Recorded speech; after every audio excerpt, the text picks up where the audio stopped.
इसका अधिवेशन। अधिवेशन का मतलब होता है लोकसभा के सदस्य और राज्यसभा के सदस्य उस सदन में बैठकर जो मीटिंग उनकी होती है, उसमें जो कार्यवाही होती है, वो सारी कार्य प्रणाली अधिवेशन कहलाती है।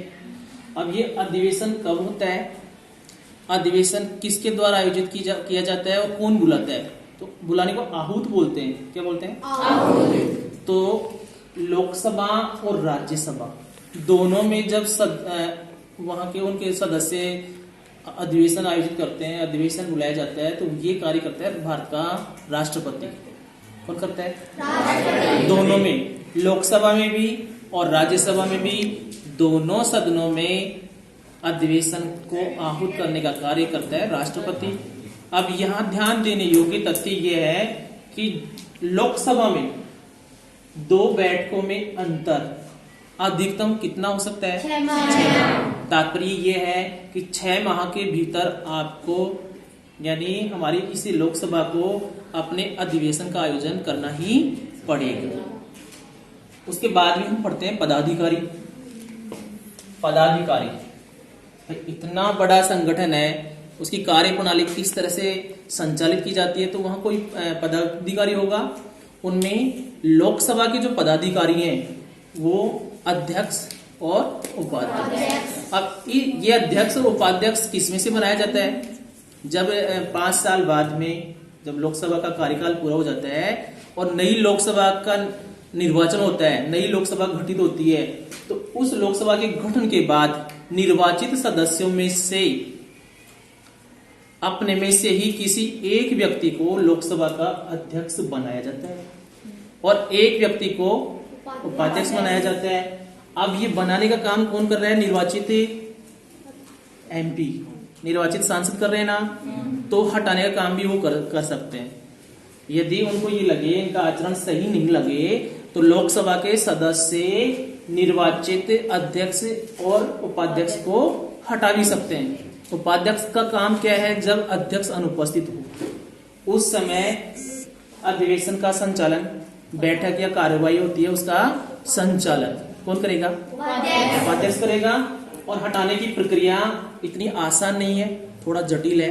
और वो कैसे है कि जब भी किसी अध्यक्ष या उपाध्यक्ष को उठाया जाता है तो हटाने से पहले लोकसभा में कम से कम 14 दिन पूर्व एक प्रस्ताव लाना पड़ता है और उस प्रस्ताव के बाद में 14 दिन बाद में ही कोई कार्रवाई की जा सकती है। कितने दिन पहले?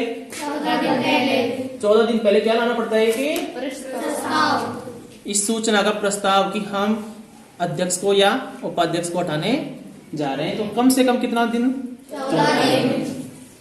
फिर हटाने की जो प्रक्रिया होगी उस समय तत्कालीन सदस्य जो वहां प्रेजेंट है उनके बहुमत से इसको हटा दिया जाता है। ये तो हटाने की बात है। और इसके जो बनता कैसे अध्यक्ष और उपाध्यक्ष का निर्वाचन कैसे होता है ये समझ गए हम। इसके बाद में हम देखते हैं कि कार्य और शक्तियां।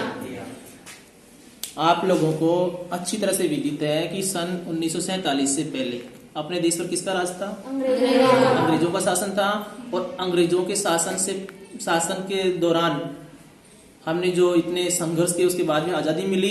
तो जो संविधान बना था उसमें काफी चीजें अंग्रेजों के संविधान से भी ली गई है। अंग्रेजों का संविधान लिखित संविधान नहीं है। अंग्रेज इंग्लैंड के निवासियों को कहते हैं। और इंग्लैंड में जो सबसे बड़ी संसद है वहां अपने लोकसभा की तरह जो निर्वाचित सदस्य चुनकर आते हैं उसको बोलते हैं हाउस ऑफ कॉमन्स।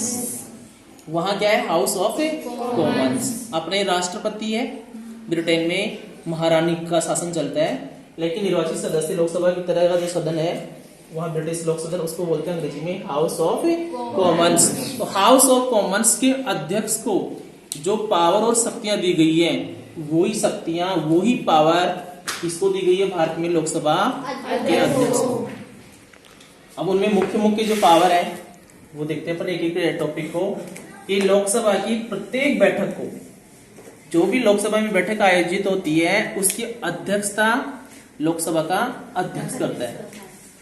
उसमें जो कार्य प्रणाली होती है, उसकी लोकसभा की कार्यवाही होती है, उसको पूरी तरह को उस पूरी कार्यवाही को निर्धारित कौन करता है? अध्यक्ष करता है। कई बार देखने को मिलता है आपको दूरदर्शन पे टेलीविजन पे देखा होगा लोकसभा की, तो उसमें कई सदस्य उद्दंडता से पेश आते हैं। तो लोकसभा अध्यक्ष को इतना पावर होता है कि वो उसको सदन से बाहर भी कर सकता है। किस सदस्य को कितना समय देना है ये निर्धारित कौन करेगा? लोकसभा अध्यक्ष। किसी सदस्य को उसकी अनुकंपा भी निर्भर करता है, वो कितनी देर बोलने देगा, बीच में बिठा देता है। किसको बोलना है ये अनुमति सब कौन देता है? लोकसभा अध्यक्ष देता है। किसी कारण से लोकसभा का अध्यक्ष प्रेजेंट नहीं है तो उपाध्यक्ष उसकी जगह अध्यक्षता करेगा, वो पावर उसके पास आ जाते हैं। तो बैठकों की अध्यक्षता, कौन सी बैठक? लोकसभा की। समस्त बैठकों की अध्यक्षता कौन करेगा? लोकसभा का अध्यक्ष। इसका मुख्य पदाधिकारी है। लोकसभा में कार्यक्रम व कार्यवाही निर्धारक, कब किस तरह से इसको आहूत करना है, किस तरह से कार्यवाही संचालित करनी है, इसका जो समस्त कार्यक्रम बनाया जाता है, किस विषय पर किस व्यक्ति को बोलना है, एमपी को कितना समय देना है, किस विषय पर वाद विवाद करवाना है, ये समस्त काम देखता है लोकसभा अध्यक्ष। लेकिन ध्यान दीजिएगा, सदन के नेता के परामर्श से। सदन का नेता किसे कहते हैं? भारत के प्रधानमंत्री। भारत का जो प्रधानमंत्री है वो पूरे सदन का नेता है। राज्यसभा, लोकसभा, उसका नेता, लोकसभा का नेता है प्रधानमंत्री। लोकसभा का नेता कौन है? प्रधानमंत्री। तो प्रधानमंत्री उसकी सलाह से लोकसभा अध्यक्ष से वाद विवाद का समय निश्चित करता है, किस विषय पर बोलना है ये सब कुछ निश्चित करता है। इसके बाद में अगला विषय देखते हैं हम। दूसरा हो गया अगला पॉइंट, कुछ समितियों का पदेन सभापति होता है। जो भी लोकसभा अध्यक्ष होगा वो ही उन समितियों का अध्यक्ष होगा। पदेन सभापति यानी जो आदमी बनेगा वो ही उस समिति का अध्यक्ष नामित हो जाता है। अब ये समितियां क्या होती हैं? लोकसभा में जो निर्वाचित जनप्रतिनिधि होते हैं, एमपी, उन्हीं में से कुछ समितियां बनाई जाती हैं। बहुत सारे विषय होते हैं, कोई एक व्यक्ति सभी विषयों को नहीं देख सकता। तो ऐसे ही लोकसभा में कई विषयों को, अलग अलग विषयों को के लिए अलग अलग समितियां बनाई गई हैं, और उन समितियों से कुछ एक समितियों का ये क्या होता है? पदेन सभापति, यानी यही रहेगा उसका अध्यक्ष। खुद भी कई समितियां बनी होती है ना, उनमें ये क्या करता है? उन समितियों को बनाने में, निर्देशन में ये सहायक है। कई समितियां जिनमें स्थायी समितियां होती है, तदर्थ होती हैं। तदर्थ को अंग्रेजी में बोलते हैं एडवॉक समितियां। प्रवर समितियों, अंग्रेजी में कहलाती है सेलेक्ट कमिटीज। सेलेक्ट कमिटीज, इनका नियुक्तिकर्ता और निर्देशक कौन सी समितियों का? प्रवर समितियों का नियुक्तिकर्ता और निर्देशक लोकसभा अध्यक्ष ही होता है। अब लोकसभा में कई प्रकार के विधेयक प्रस्तुत किए जाते हैं सदस्यों द्वारा। उनमें से कौन सा विधेयक मंत्रियों द्वारा, ये जो विधेयक पेश किए जाते हैं ना, उनमें से कौन सा विधेयक धन से संबंधित है? धन विधेयक है। धन विधेयक को वित्त विधेयक भी बोलते हैं। और कौन सा नहीं है, इसका निर्णय करने का कार्य लोकसभा अध्यक्ष के पास ही है। लोकसभा अध्यक्ष ये निर्णय करता है कि अमुक विधेयक धन विधेयक है या नहीं है। धन विधेयक को वित्त विधेयक भी बोलते हैं। इसका निर्णय कौन करता है? कौन करता है? लोकसभा अध्यक्ष। संसद और राष्ट्रपति के बीच पत्र व्यवहार, संसद से कोई पत्र राष्ट्रपति को जाता है, प्रेषित करने का कार्य लोकसभा अध्यक्ष करेगा। और लोकसभा में कोई पत्र आएगा, उसको राष्ट्रपति भेजेगा। संसद को कोई भी पत्र, तो उस पर पत्र व्यवहार का कार्य किसी को दिया गया। देखो, ये तो हो गया लोकसभा के पदाधिकारी। ऐसे ही राज्यसभा के पदाधिकारी, इनमें भी एक होता है सभापति और एक होता है उपसभापति। सभापति भारत का उपराष्ट्रपति। भारत का उपराष्ट्रपति इस समय मुखवरपु वेंकैया नायडू, शॉर्ट में अपन इसको किस नाम से जानते हैं? ज्यादातर प्रचलित नाम है एम वेंकैया नायडू। ये है भारत के उपराष्ट्रपति। कब से हैं? 11 अगस्त सन 2017 से भारत के उपराष्ट्रपति हैं। जो इसके पदेन सभापति होते हैं। पदेन यानी जो भी व्यक्ति भारत का उपराष्ट्रपति बनेगा ना, वही क्या बनेगा? वही क्या बनेगा, इसका सभापति। सबसे पहले सभापति थे डॉक्टर एस राधाकृष्णन, जो 1952 से 1962 तक रहे, 2 कार्यकाल इसके। और ये एस राधाकृष्णन कौन है, जिनके जन्म दिवस पर हम शिक्षक दिवस मनाते हैं, जानते हो। और अब कौन है, देखो, भारत के राष्ट्रपति और उपराष्ट्रपति दोनों का कार्यकाल 5 वर्ष होता है। एक उपराष्ट्रपति का कार्यकाल जब 5 वर्ष होगा तो सभापति का कार्यकाल भी कितना होगा, 5 वर्ष। लेकिन जो उपसभापति होता है वो राज्यसभा सदस्यों में से ही बनाया जाता है, तो उसका कार्यकाल, राज्यसभा सदस्य का कार्यकाल होता है 6 वर्ष। कितने वर्ष होता है, 6 वर्ष। उपसभापति का कार्यकाल होगा 6 वर्ष, ठीक है। हम जो ये पढ़ रहे थे लोकसभा के जो अध्यक्ष के लिए जो समितियां पढ़ रहे थे, उन्हीं समितियों में से जो कुछ मुख्य समितियां जो अपने सिलेबस में नहीं है लेकिन अपन देख रहे हैं वैसे ही, इनमें एक तो लोक लेखा समिति होती है और एक है प्राक्कलन समिति। कई बार इनके प्रश्न आते रहते हैं परीक्षाओं में। लोक लेखा समिति में 22 सदस्य होते हैं, 15 तो लोकसभा के और 7 राज्यसभा के। इसका कार्यकाल होता है 1 वर्ष। लोक लेखा समिति लेखा ऑडिट से संबंधित होती है। एक प्राक्कलन समिति होती है और इसके 30 सदस्य होते हैं जो लोकसभा के होते हैं। नेक्स्ट टॉपिक लेंगे। नेक्स्ट टॉपिक है संसद के कार्य और शक्तियां। इतना तो हम जान चुके कि संसद के अंतर्गत 2 सदन, राज्यसभा और लोकसभा है, और राष्ट्रपति, लोकसभा और राज्यसभा, ये तीनों मिलकर संसद बनाती हैं। अब इस संसद को कौन कौन से कार्य और कौन कौन सी शक्तियां प्रदान की गई है, कक्षा 10 के पाठ्यक्रम है उसके अंतर्गत मुख्य है वही ले रहे हैं अपन। इनमें से पहला देखते हैं विधायी शक्ति। विधायी शक्ति कानून बनाने की शक्ति। भारत के नागरिकों के लिए, भारत के नागरिकों के हित के लिए, राष्ट्र हितों के लिए कई कानून बनाने का प्रावधान संविधान में किया गया था। और इतने सारे कानून, इतने सारे विषय होने पर उनको अलग अलग तरह से डिवाइड भी किया गया कि इन विषयों से संबंधित कानून तो केंद्र सरकार बनाएगी, अमुक विषयों से संबंधित कानून राज्य सरकार बनाएगी, और कई जगह ऐसे भी विषय हैं जिन पर दोनों ही मिलकर कानून बना सकती हैं। उनको बोलते हैं सूचियां बनाई गई। इस तरह से 3 सूची हैं, एक तो सम सूची, समवर्ती सूची, और एक है राज्य सूची। नहीं, राज्य सूची कौन सी है, राज्य सूची। लेकिन राज्य सूची के ऊपर अपन बाद में ही बात करेंगे। पहले संघ की, इस संसद की जो कार्य शक्तियां हैं वो पढ़ रहे हैं। लोकसभा और राज्यसभा को कौन कौन सी विधायी शक्तियां प्राप्त हैं। संघ सूची के विषय साथ ही जान लेना कितने हैं, वर्तमान में 100 हैं। समवर्ती सूची के विषय वर्तमान में 52। राज्य सूची के विषय, संघ सूची पर कानून सिर्फ और सिर्फ संघ बनाएगा, यानी हमारे इस देश की संसद बनाएगी। समवर्ती सूची पर कानून राज्य भी बना सकते हैं, देश की संसद भी बना सकती है, लेकिन जहां दोनों का टकराव हो, राज्य का और केंद्र का, वहां केंद्र द्वारा बनाए गए कानूनी प्रभावी होंगे। और राज्य विषय के, राज्यों से संबंधित विषयों पर कानून राज्य सूची के विषय हैं, उन पर राज्य कानून बनाते हैं। कई कानून ऐसे भी हैं, कई विषय ऐसे भी हैं जो इनसे छूट गए। 152 और 61 से अलावा भी कोई नया विषय आ जाता है, उसको अवशिष्ट विषय बोलते हैं। और उस पे कानून, उस पर जो कानून बनाएगा वो संसद ही बनाएगी। ये एक तो ये हो गया।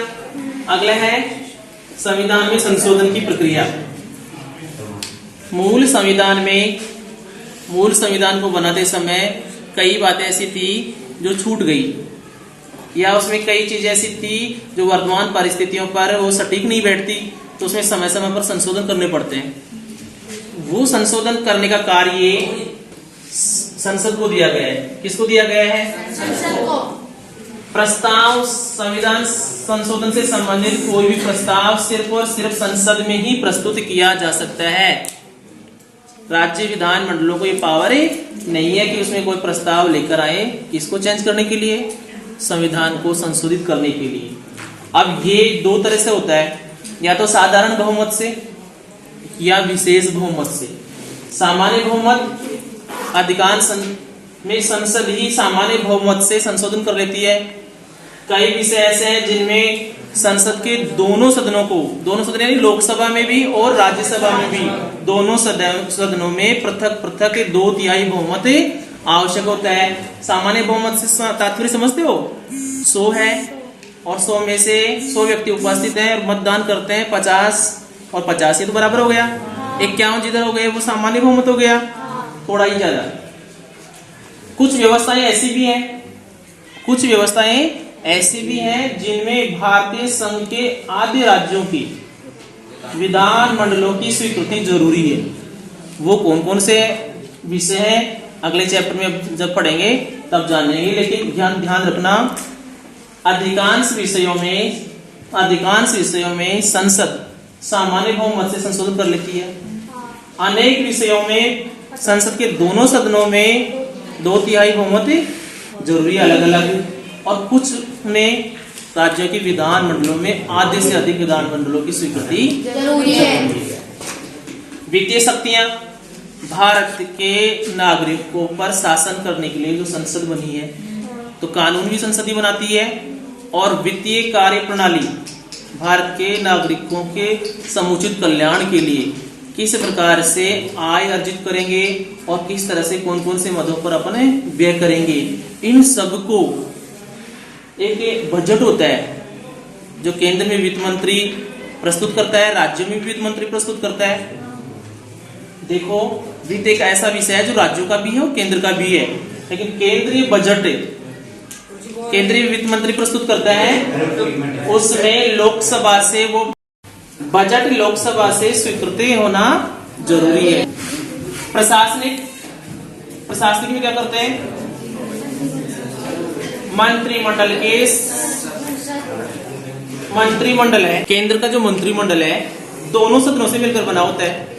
उसमें अनेक सदस्य लोकसभा के होते हैं, साधारणतः अधिक सदस्य लोकसभा के होते हैं जो जनता द्वारा निर्वाचित होते हैं, और कुछ सदस्य राज्यसभा के भी होते हैं। तो दोनों सदनों के सदस्य केंद्रीय मंत्रिमंडल में सदस्य होते हैं, शामिल होते हैं। लेकिन व्यवहार में लोकसभा के ही माने जाते हैं ये मंत्रिमंडल ज्यादातर। अब जब तक लोकसभा है, लोकसभा का चयन 5 वर्ष के लिए होता है ना, निर्वाचन, लोकसभा का निर्वाचन 5 वर्ष तक होता है, उससे पहले भी ये भंग की जा सकती है। तो जब तक लोकसभा बरकरार है तब तक ये मंत्रिमंडल बना रहेगा।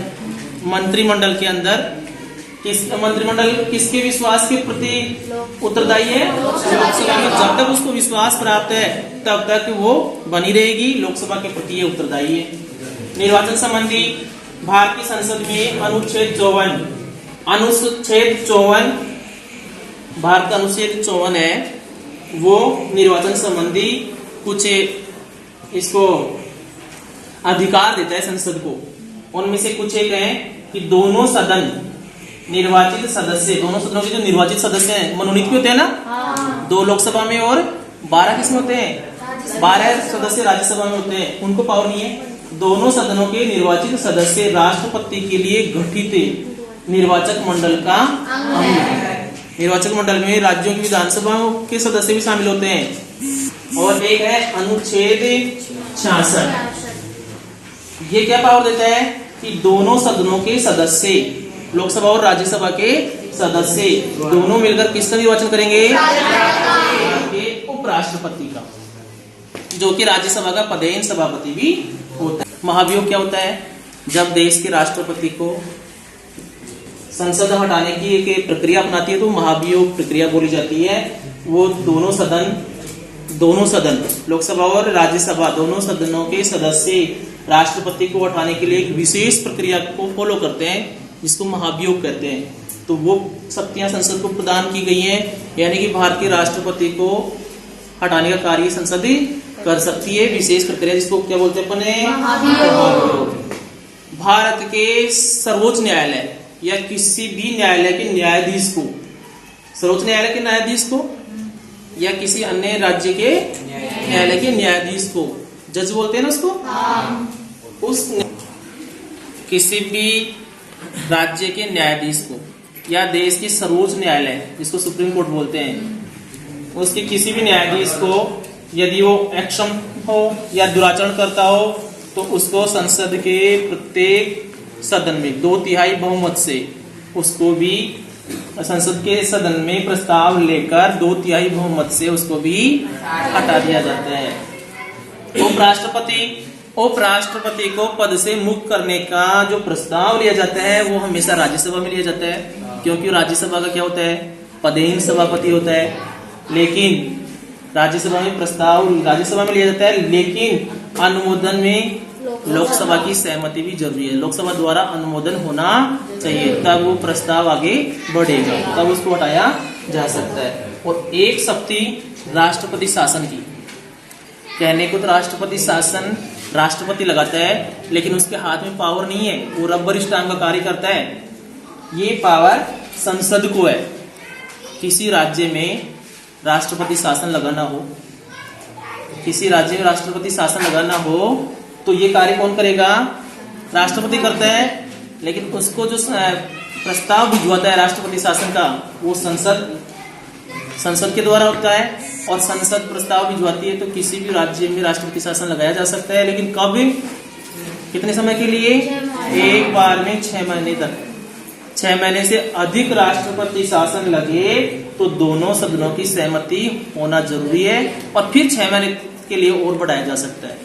इस तरह से राष्ट्रपति शासन लगाने का जो पावर हम देखते हैं राष्ट्रपति में निहित होता है, वो वास्तविक में किसके पास है, संसद के पास। ये कुछ मुख्य शक्तियां और कुछ मुख्य कार्य हैं जो किसकी हैं, संसद के कार्य हैं।